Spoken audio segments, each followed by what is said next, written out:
plans for this video. No props. It's just some hot chocolate again.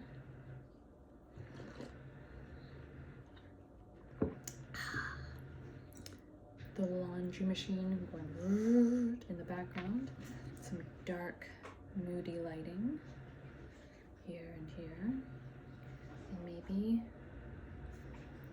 we just go like this.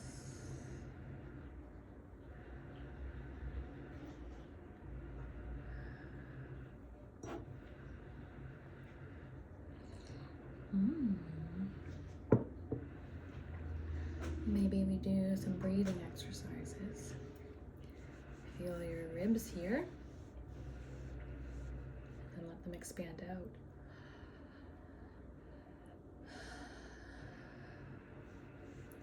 I feel them expand a bit, and then once they're fully expanded here, it's my back that opens up. Breathe in deep.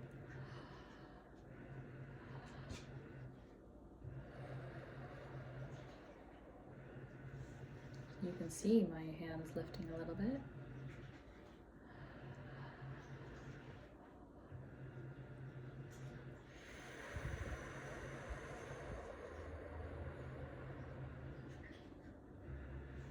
Sometimes people say, you hear this a lot, to belly breathe. And that's kind of, you're letting your lungs expand as far downwards as they can. But that's not the fullest breath you can take. But it is a good way to relax yourself because it helps you contract your diaphragm down. And then it does help if you can relax your abdominal muscles. And having those really relaxed is very key. I find I do clench the abdominals sometimes a little bit too much up here. And letting those go and letting them drop can be really relaxing. So take a belly breath now.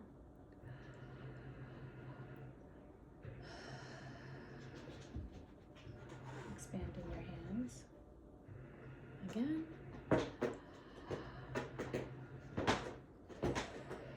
Oh, Lyra, don't do that, please. Thank you.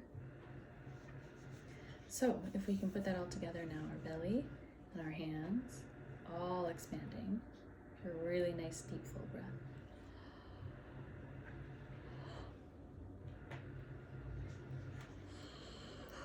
And that made me yawn.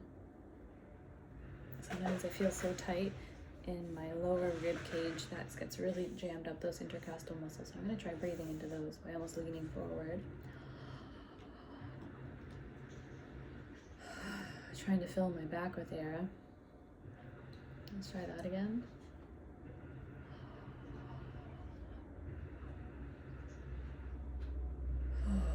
It's a really good stretch. Your back is feeling really tight, to breathe into your back.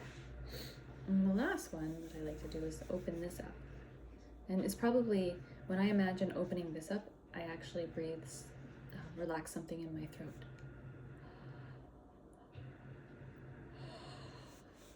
That made me yawn again because I think it is something in the throat. But that cue of opening here relaxes something up here. It's a nice one. Those are my favorite breathing cues.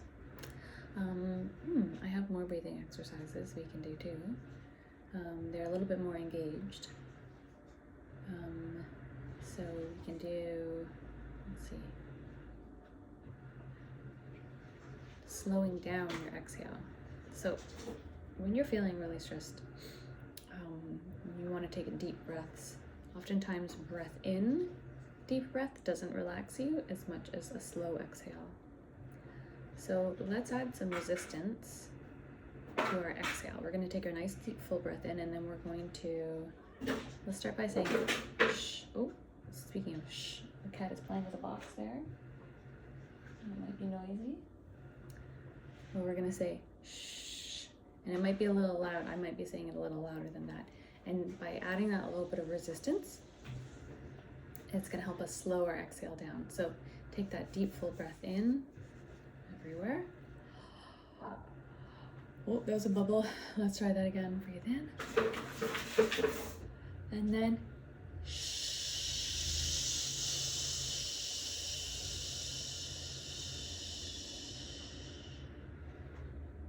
find that it still lets a lot of air out. So let's do that again.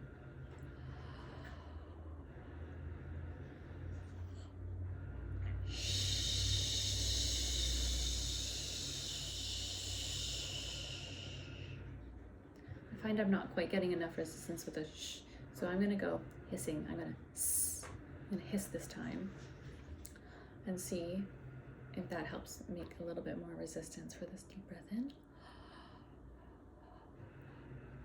And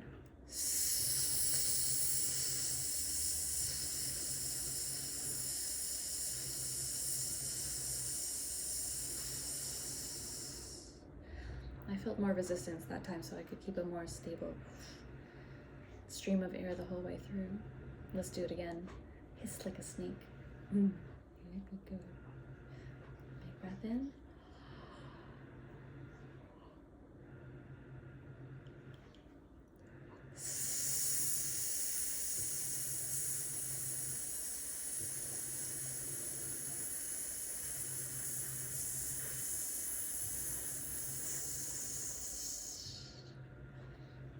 Nice. And the third way, not the third way, but a third way that you can add resistance to is by humming. By our vocal cords being engaged, that helps slow down the exhale. So you can hum like this.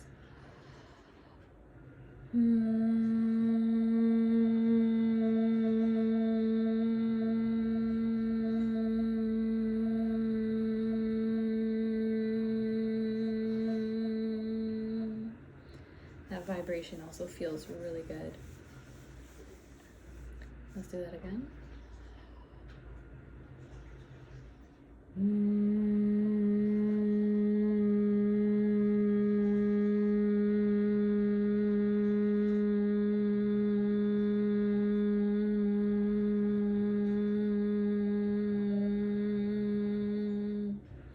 That vibration feels really, really good. I could even feel it in my teeth. So other ways, if you really, like what we do in our flute playing, is we want to try and find our core when we're playing, but I don't know if we really want to engage our core right now. But those are 3 ways to help slow down the exhale. You can also do it with no sound, or just slow it down with not no sound, but no resistance. And that is just blowing, but you control how slow or fast you're breathing out. I like to pretend like I'm throwing a paper airplane.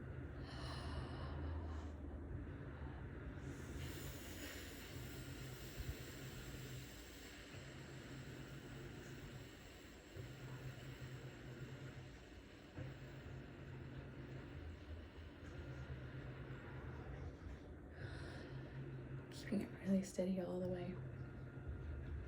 It's a really good breathing exercise.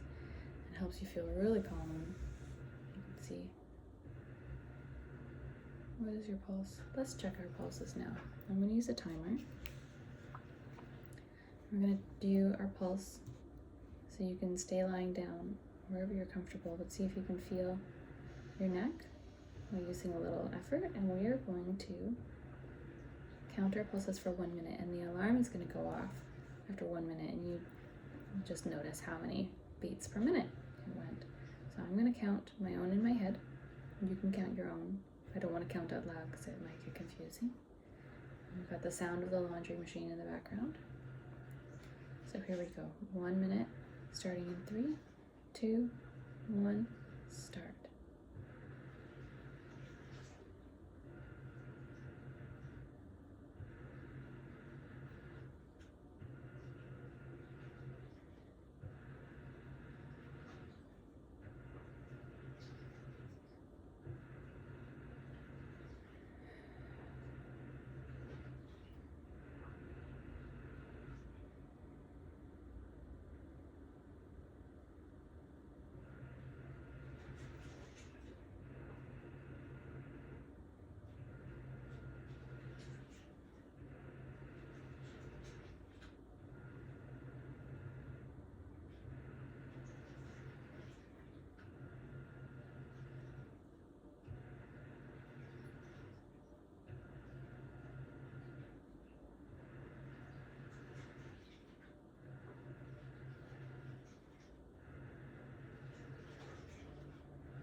that's it. How many did you get? Just take note of it. Mine was 55 or 56. Sitting up, that makes sense. That's a good thing to do before you go to bed every night. And when you wake up in the morning, and keep track of those. I find like if you wear smart watches and rings and whatnot, it tracks all that, but it can be really nice to just do that on your own. You can write it down if you want to track that data. You don't need to be, sometimes we wear all this wearable stuff and we just kind of disengage with it. And it doesn't become intuitive. I think that kind of tech is really cool, but yeah, you can really feel out of body and out of sync with your own body if you rely on a piece of equipment all the time to tell you how you feel. Whereas you have to kind of figure that out yourself. With this, taking that minute in the morning and at night to count your pulse is a meditative thing. And you can notice what happens, like if you take deep breaths, what happens with it. I find when I take a really slow breath in and out, it will slow down, and then it kind of it gets back to a consistent pulse. And that's a good way to be able to relax yourself. I feel like my laundry machine just got is draining, so it's a little loud, but I think I'll end the video there. This little guy. Okay, have a good night, everybody.